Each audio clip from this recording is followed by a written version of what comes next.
അല്ല വാപ്പേ, ഈ ലോകത്ത് 16 നല്ല നല്ല പേരുണ്ടല്ലോ. എന്നിട്ട് എനിക്ക് നിങ്ങൾ കണ്ടുപിടിച്ച പേരാ മെമ്മത്. അല്ല, മെൻസന്മാരുടെ ഇറങ്ങിയെടുക്കാൻ വയ്യാതായി. അതിന്റെ വല്യാപ്പാന്റെ പേരാ. എന്നാ പിന്നെ വല്യമാന്റെ പേരിട്ടൂടേനു തായ്യേമ. അല്ല, ചൈനക്കാരാണെങ്കിലും വിചാരിച്ചോളൂ. അനക്ക് ഞാനേ അഷേഖ് അബ്ദുറഹ്മാൻ അൽബക്കാനി അൽ ഖാദിന്ന് പേര് തരാം. ഈ നന്നാവോ? എടോ ചെങ്ങായി, പേരിലൊന്നും വലിയ കാര്യമല്ല. ജീവിക്കാൻ പഠിക്കണം. എൻ്റെ കയ്യിൽ പണം ഉണ്ടെങ്കിൽ എന്നെ തല വെച്ച് കൊണ്ട് നടക്കാൻ പറ്റുന്ന ആൾക്കാരുണ്ടാവും. അതുകൊണ്ട് ഞാൻ പറയണേ കേക്ക്, ഈ ഇന്റെ കൂടെ നിൽക്ക്. അതൊന്നും ഒരു അന്തസ്സുള്ള പണിയല്ല അപ്പേ. ഈ എത്രാം ക്ലാസ് വരെ പഠിച്ചാണ്? 7ാം ക്ലാസ് വരെ. സുപ്രീം കോടതിയിൽ ഒരു ജഡ്ജിന്റെ ഒഴിവുണ്ട്. ആ പണി പറ്റും എനിക്ക്? ഊതിയതല്ലേ? അല്ല, മാന്ത്യത.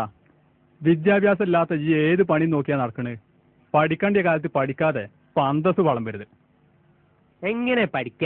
ഞാൻ 2ാം ക്ലാസ്സിൽ ജയിച്ചപ്പോ ഉമ്മ 4ാമത്തെ പെറ്റ്, 3ാം ക്ലാസ്സിൽ ജയിച്ചപ്പോ 5ാമത്തെ റിലീസായി, 4ാം ക്ലാസ്സിൽ ജയിച്ചപ്പോ മതി മതിയാക്കിയാ പറ്റൂല. മീറ്റിങ്ങളൊക്കെ ഒക്കത്തെട്ടി നടക്കണേ നിന്റെ പണി. പിന്നെ എങ്ങനെ ഞാൻ പഠിക്ക? അതാണ് ഞാൻ പറഞ്ഞു വരുന്നത്. ഈ കൊല തൊടാൻ നേരം തളപ്പാക്കരുത്. നിന്റെ കാലശേഷം ഈ മക്കളെ മുഴുവൻ പോറ്റുണ്ടാക്കേണ്ടില്ല. പഠിച്ചമ്പരാനേ, അതിനൊന്നല്ലേ ക്യാമത്ത് നാൾ വേഗം ഇങ്ങോട്ട് വരിക. ഈ അതും ഇതും പറഞ്ഞിക്കാതെ എന്റെ പണിക്ക് ഇങ്ങോട്ട് ഇറങ്ങ്. അതെനിക്ക് പറ്റുമോ? അതിന് നിങ്ങളെ പണിന്റെ ഒരേ ABCD എനിക്കറിയില്ല. അതൊക്കെ ഞാൻ പഠിപ്പിച്ചു തരാം. അതായത് സ്നേഹം, ദയ, കാരുണ്യം, അനുകമ്പ, കുറ്റബോധം, ഇതൊക്കെ എനിക്ക് ഉണ്ടോ? ഓ, അതൊക്കെ എനിക്ക് നല്ലോണം ഉണ്ട്. ആഹാ, ഇന്നത്തോടു കൂടി അതൊന്നും വേണ്ട. പിന്നെ തരം കിട്ടിയാൽ നോക്കി നല്ല നോണ പറയണം. അതെനിക്ക് പാരമ്പര്യമായി കിട്ടിയ ഗുണല്ല. ഇത് രണ്ടും ഉണ്ടെങ്കിൽ എനിക്ക് ജോലിക്കുള്ള സർട്ടിഫിക്കറ്റായി. ഇനി ട്രെയിനിങ്, അതായത് ആളുകളുടെ പ്രശ്നങ്ങളും ആവശ്യങ്ങളും നമ്മൾ മനസ്സറിയണം. ഉദാഹരണമായി, ഒരുത്തൻ ഗൾഫിൽ നിന്ന് ഇങ്ങോട്ട് വന്നാൽ ഓനൊരു പറമ്പ് വേണ്ടി വരും. അതുപോലെ ഒരു പൊരയിലെ 5 പെണ്ണ് കെട്ടി മക്കളുണ്ടായാൽ ഉടനെ ഏട്ടന് ഒരു പൊര വേണ്ടി വരും. തീർന്നോ?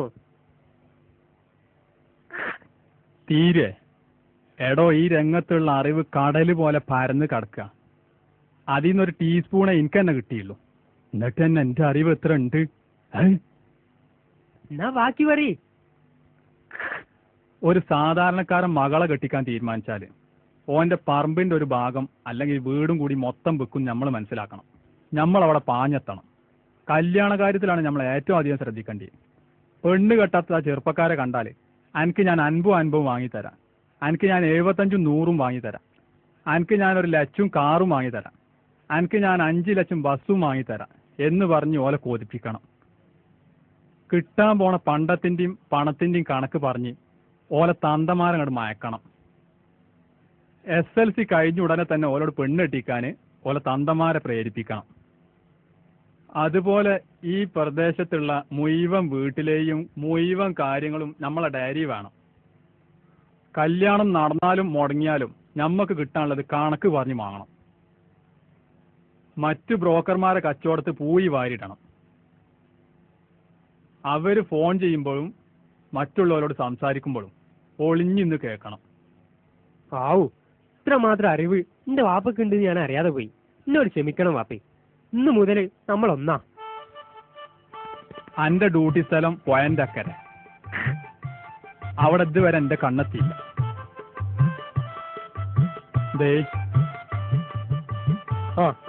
ഓക്കെ, ഇത് ഞാൻ ഏറ്റു.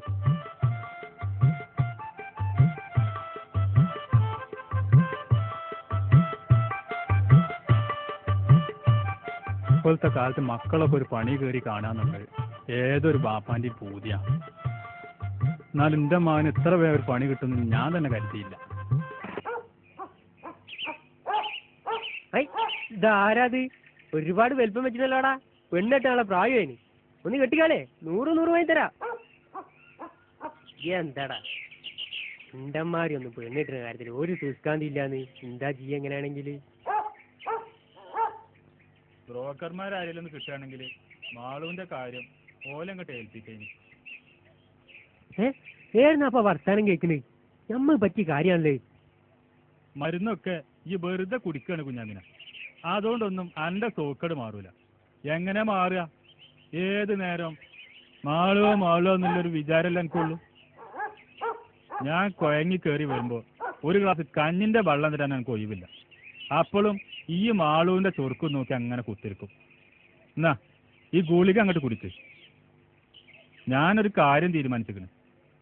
ഈ അതിന് മുടക്ക് പറയരുത് കുഞ്ഞാമിന. നിങ്ങൾ പറയുന്നു മാളുവിനെ ആർക്കെങ്കിലും പിടിച്ചു കൊടുക്ക. അതന്നെ. ഓളെ നല്ലോണം സ്നേഹിക്കണ തിന്നാൻ കൊടുക്കണവർക്ക് കൊടുക്കുള്ളൂ. കണ്ട അറിവാർക്കും കന്നൂട്ടുകാർക്കും ഒന്നും കൊടുക്കൂല. എന്താ അനക്ക് സമ്മതല്ലേ? ഇഷ്ടം പോലെ ചെയ്തോളി, ഞാനൊന്നും പറയണില്ല. ഇനി മുതല് അനക്ക് ഞാനും എനിക്ക് ഇയും മതി. മാള് പോട്ടെ. ആരാത്? ആരാ? ഞാൻ മമ്മദ്, പോയന്റെ അക്കരേനാ. ഹൈദ്രോസിനെ കേട്ടിട്ടുണ്ടോ? ഇല്ല. കേട്ടാലും ഇല്ലെങ്കിലും മൂപ്പര മോനാ ഞാൻ. നിങ്ങൾ അകത്തുനിന്ന് മാളുവിന്റെ കാര്യം പറയണതൊക്കെ ഞാൻ കേട്ടി. നിങ്ങൾ വിഷമിക്കണ്ട. പിന്നെ മാളുവിനൊരാളും കൊണ്ട് ഞാൻ നാളെ തന്നെ വരും. പിന്നെ അതെ, നിങ്ങളൊന്നും പറയണ്ട. അതെ, മമ്മ നേറ്റു.